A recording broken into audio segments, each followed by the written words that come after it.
Hey!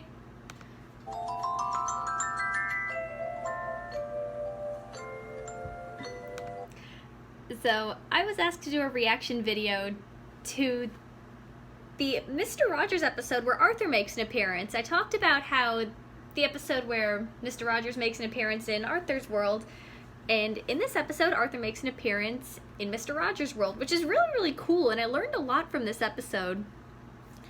It's got this charm and kindness to it, which shows that Mr. Rogers really is some of the best humanity's ever offered. That's nice.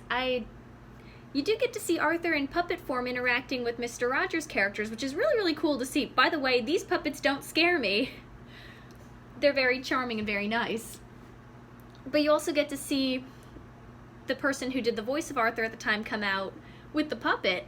And it's always really surreal to me, even when I'm familiar with the voice actors and when I'm familiar with their work, seeing them in person doing the voice always freaks me out a little bit. Not in a bad way, it's just because I'm so used to it coming from an animation. It's always so jarring hearing it in real life. I don't know how many other people feel that way. Oh, I'm always excited every single time. Moving on, you really learn a lot. Arthur.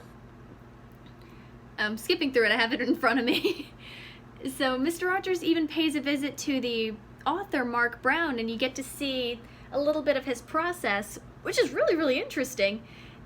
And you really see how Mark Brown looks a lot like Arthur, which is really cool to see how all creators tend to put so much of their personality in their work, whether it's intentional or not.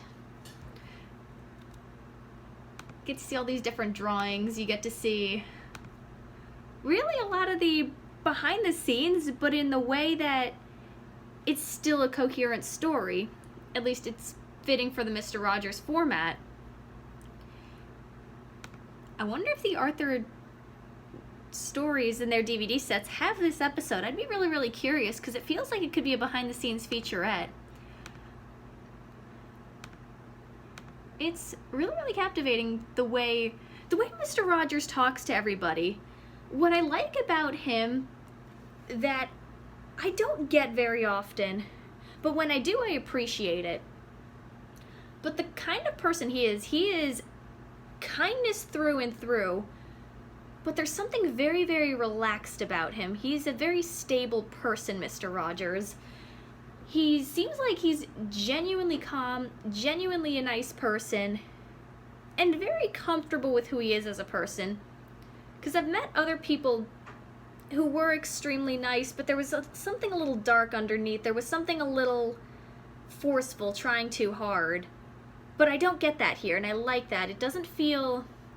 Nothing about him feels saccharine. Nothing about him feels overly cutesy or pandering or manipulative. Everything about him feels 100% kind and honest, and informative and patient. So that's something that comes through 100% of the time. It's really relaxing to be around that kind of a presence. Even just watching it on the screen, the way he talks to Mark Brown, the way he talks to the voice actor, the way he interacts with his characters, it feels like this is somebody who makes a connection with people. This is somebody who's first also has a good connection with himself and who he is.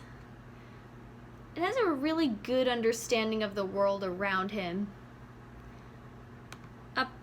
I don't know too much about Mr. Rogers. I did know that he was going into the seminary and then he found his own path, a different path. Yeah, just checking that. Yeah, he's a Presbyterian minister. There. Had it in front of me, so that way I don't say anything too wrong. I'm trying to be somewhat informed, like Mr. Rogers. And then this particular episode has a section at the end about how traffic lights are made, and I'm not gonna lie, I have never once thought about how traffic lights are made, but this made it look so fascinating. I never knew I wanted to know that, and now I know that. It's it seems really simple, and they're also a lot bigger than I expected. Oh, that makes sense because you have to see them from far away. So, it's an educational experience with Mr. Rogers, but never in a condescending or forceful way, never in a boring way. I'm always very entertained when I watch his shows. And it's funny because I couldn't tell you why I wasn't into it as a kid. I'm not really sure. But I definitely appreciate it now, and I could watch an episode or even a clip with him and be invested all the way through. Mr. Rogers really feels like he's some of the best humanity's ever offered. I know I said that earlier, but it's true. Well, it's true that not everyone is going to be like that. It's nice to know that his presence really made the world a better place. Even after he's passed, his mark is still there. He still has this presence and still has this very important role in humanity. It's good to see that, and it's good to see all that he's brought to us, all the knowledge and all the love.